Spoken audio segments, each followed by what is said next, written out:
morning and welcome to World Talks. I'm Celia Stremska. Last week was an important one when it comes to diplomacy, with Ukraine still being number one topic on Western agenda. U.S. Secretary of State Antony Blinken paid a visit to Kyiv and Warsaw. Poland's Foreign Minister Radosław Sikorski visited Ukraine, and British Prime Minister Keir Starmer met with Joe Biden in Washington. The leaders had wide-ranging discussions on Ukraine, the Middle East and the Indo-Pacific. Still, as now, there is no indication if the UK and the US would allow Ukraine to use long-range weapons inside Russia. To discuss the latest developments, I am joined here this morning by Stephen Moore, founder of Ukraine Freedom Project. Good morning, sir. Delighted to have you with us. Always great to be with you. So let me start. There were multiple visits. However, still no green light on the use of long-range weapons. So do you think that this is likely to change in the immediate future? Well, yeah, it seems like diplomatic tourism is really picking up here in Kyiv. There's a lot of people coming, going to the U.S., going to Europe, and coming here. So there's been a lot of talk on this, and there's been a lot of talk on this, and it's unfortunately just a lot of talk at the moment. And what we're seeing here is that the Russians are using these glide bombs, which are massive Soviet-era munitions that are outfitted with radio-controlled wings, and the Russians can just come up to the Ukrainian border, launch the glide bombs. The glide bombs come in at about 70 kilometers. That's about their glide path, and so the Russians have this free area where they can, just blast Ukraine, and with no risk at all. So there's thousands of Ukrainian civilians that are dying. There are children, hundreds of children that have been killed by these glide bombs. And what we're getting out of Washington is talk. Right, that must be and is surely frustrating. But tell me about Iranian weapons that were allegedly delivered to Russia. Well, yeah. So what a lot of people in the United States, at least, and probably around Europe as well, don't really get is that we are in a global war, and Iran, China, Russia, and North Korea are all working together. Iran has sent thousands, perhaps tens of thousands of Shahed drones, which are, drones that cost maybe $250,000 at most. Some of them are as low as $50,000, and they do massive damage. I live in Kyiv. I looked out my window the other night during an air raid and saw a Patriot missile take out this Shahed drone. It just went up, it hit it, it exploded, it caught fire, and it kind of spiraled down and hit someplace. So it's these Iranian drones are dangerous weapons, and they're killing a lot of people. Right, but there's supposed to be more air defenses delivered to Ukraine, at least from Germany, from what I gathered. So there are some positive developments. If we could take a look at these positive developments. So what is Ukraine going to get in the near future? Yeah, so there are air defenses on their way, which is good. I know when people in the United States ask me, where's the leadership in Europe, they're asking me about France or about Germany. And I tell them Poland. Poland is sending a lot of weapons. But here is the tricky part about it, is that the air defense systems that are available are expensive. You've got, a Patriot missile as an example from the USA cost, north of $1 million, and they're shooting down drones that are between $50,000 and $250,000. So while it's great to have these air defenses, they are not sustainable. So what we need to do is we need to kill the archer, not the arrows. And to do that, there's 17 air bases inside Russia within range of the European and American weapons that the Ukrainians have, but they can't hit them. So what needs to happen is just a simple thing.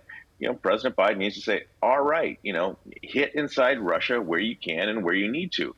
And that will change the game on the Shahed drones, on the missiles that Russia sends.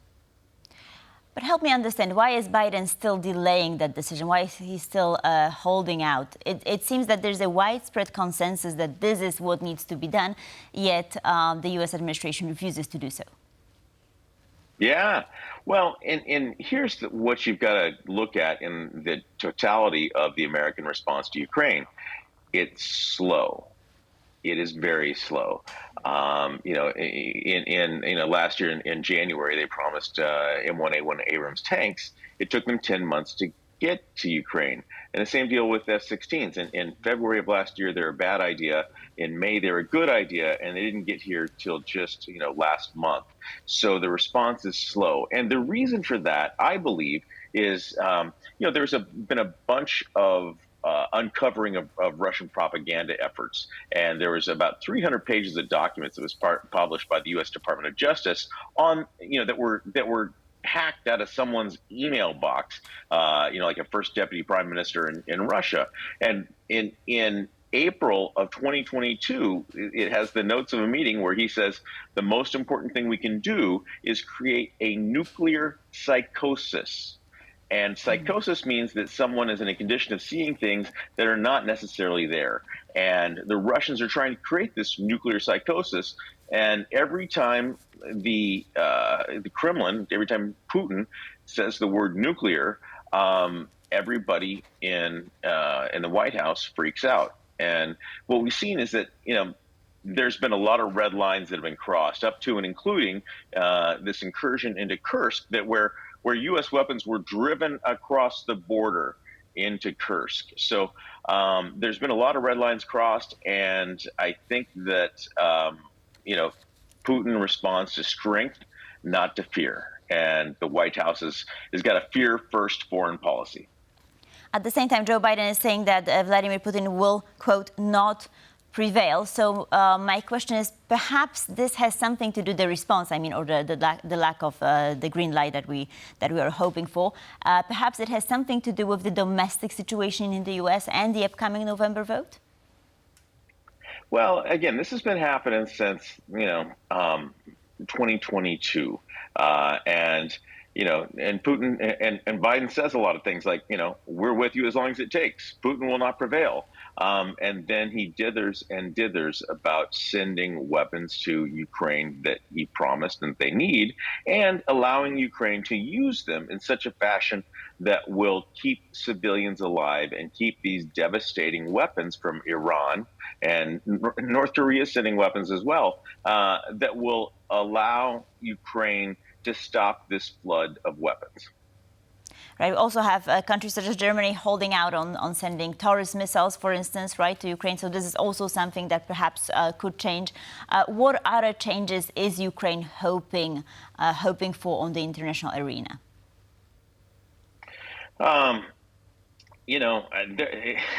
situation here is simple. I've been to the front. I went to the front 7 different spots in the front in June and July. I'm heading back shortly, and I talk to people who are fighting every day, and it's actually not complicated. It is, if you give us the weapons we need to win, and you allow us to use them in such a way that we can win, we will win. And that's what people say here. Their first, second, and third priorities are using weapons inside Russia. And my associate Anna Shvetsova, our COO here, grew up 30 miles from the Russian border. And 2 days ago, one of these glide bombs hit the city where she grew up. And she showed me the photo, and there's this big hole in the ground. She says, in that building next to it, that's where my best friend from high school lived. And so this is very personal to Ukrainians. And, they're seeing these massive, 3,000 kilogram bombs blowing up lots of stuff, their homes, their friends, and they just wanted to stop. Absolutely, no, I fully understand. Now, tell me about the Kursk offensive. How do you assess that situation? Is it a success? I mean, were the goals met, and what is going to happen next? Yeah, I think that they didn't think they'd get this far, frankly. You know, again, I go to the front with some frequency, and there's a place in Donetsk Oblast that I went in March of 2022 called Konstantinivka, and at that time, in March of 2023, the front was in Bakhmut, and everybody's heard of Bakhmut, and I went back in July of this year for the first time in 15 months, and the front was in Chasiv Yar. And what happens is the news media reports, today Russia took such and such village, Russia took such and such village. And these are tiny, tiny distances and tiny, tiny villages. And the distance between Bakhmut and Chasiv Yar in 15 months is 10K. Okay, the Russians took 10K worth of ground in the 15 months between the times I've been there. I can run 10K in an hour and 15 minutes. So compare that to Kursk, and the Ukrainians have taken more ground in the last month by far than the Russians have taken in the last year. So I think that the Kursk offensive has wildly outperformed anyone's expectations. So what can we expect moving forward? I mean, winter is around the corner. We have also the Pokrovsk situation going on. We have Kursk. So what developments on the front lines are we going to see? Yeah, that's a good question. Winter is no fun for anybody, and I think what you'll see is a slowing of the fights. I think that you'll see. My guess is that the Ukrainians have a couple of tricks up their sleeve. They have, look, you got to remember back to March 2022. Everybody thought the Russians would roll through Ukraine in 3 weeks.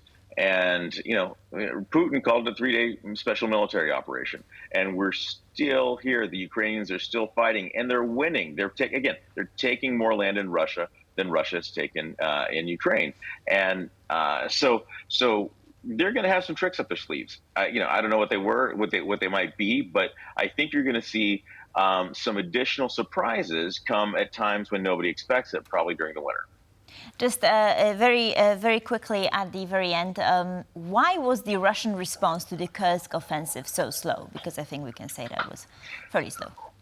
Yeah, well, Putin started out by calling it a terrorist operation and assigning the response to the FSB, which is their internal security service, right? And so, you've got tens of thousands of Ukrainian troops coming over the border, and it's a terrorist operation. The FSB should take care of it.